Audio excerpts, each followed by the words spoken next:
हर गांव की तरह नरौली गांव में भी एक पुरानी टूटी-फूटी हवेली थी, जिसे लोग शिकारी हवेली कहते थे। कहा जाता था कि उस हवेली में रात के समय किसी औरत के रोने की आवाज आती है। बच्चे तो दूर, बूढ़े लोग भी उस ओर देखने से डरते थे। लेकिन शहर से आए 4 लड़कों ने सोचा कि ये सब तो गांव की बातें होंगी, और उन्होंने एक खतरनाक खेल खेलने की ठानी। राहुल, सिद्धार्थ, अमित और मनन चारों कॉलेज के दोस्त थे और गर्मियों की छुट्टियां मनाने के लिए मनन के गांव नरौली आए थे। सब मजे कर रहे थे, घूम रहे थे, लेकिन एक रात गांव के चबूतरे पर बैठकर किसी बुजुर्ग ने शिकारी हवेली की कहानी सुनाई। वो हवेली गांव से करीब 2 मील दूर थी। वहां आज भी हर अमावस की रात वो औरत चीखती है जो अपने बच्चे को खो चुकी है। कहते हैं आखिरी सीढ़ी पर अगर कोई कदम रख दे तो वो कभी लौट कर नहीं आता। सिद्धार्थ ने मजाक उड़ाया। ओ, भूत कितना क्लीशे है। राहुल ने चैलेंज किया।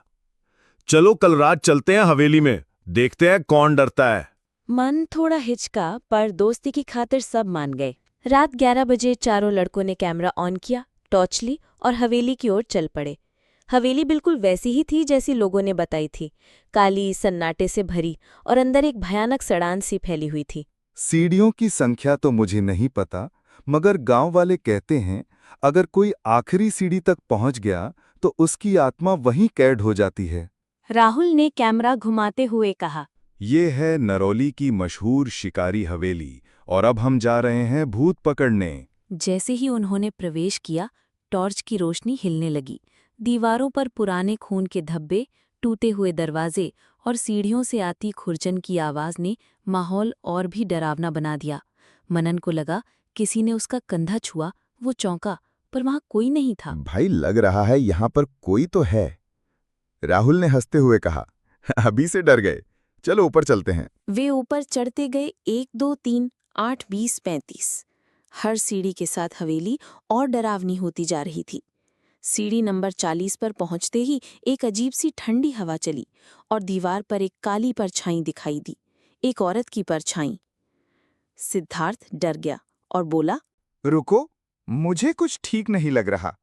पर राहुल ने कहा, बस आखिरी मंजिल तक जाना है, फिर वीडियो वायरल हो जाएगा। सीढ़ी नंबर 50 पर कदम रखते ही तेज औरत की चीख सुनाई दी।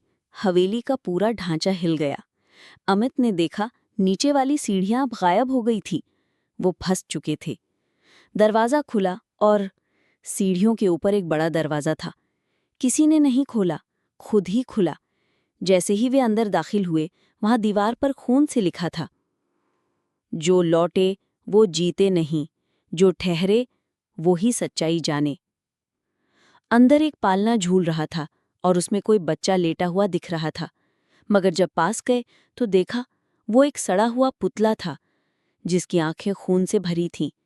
मनन चीख पड़ा, मगर अब रास्ता नहीं था। हर दरवाजा बंद हो चुका था। और फिर वो औरत प्रकट हुई, सफेद साड़ी में, लंबे बाल, चेहरा जला हुआ, और उसके होंठों से सिर्फ एक ही शब्द निकल रहा था, मेरा बच्चा, मेरा बच्चा। वो हवेली की आत्मा थी जो हर उस इंसान को कैद कर लेती थी जो आखिरी सीढ़ी तक पहुंच जाए। एक एक करके आत्मा ने सबको छूना शुरू किया। सिद्धार्थ ने भागने की कोशिश की, पर जमीन में जम गया। अमित की आंखें सफेद हो गईं और वो अजीब आवाजें निकालने लगा। मनन दीवार से टकराकर बेहोश हो गया। राहुल ने कैमरा नीचे रखा और कहा, अगर कोई ये वीडियो पाए तो इस हवेली में मत आना। कैमरा गिरा और अंधेरा हो गया। अगली सुबह गांव वालों को हवेली के बाहर बस एक कैमरा मिला जिसमें आखिरी फ्रेम था। चारों दोस्त एक अंधेरे कमरे में बैठी थे और पीछे खड़ी थी वो औरत, और कैमरे की लाइट अपने आप बंद हो गई। और तब से जो भी हवेली में सीढ़ियां गिनने जाता है वो कभी लौटकर नहीं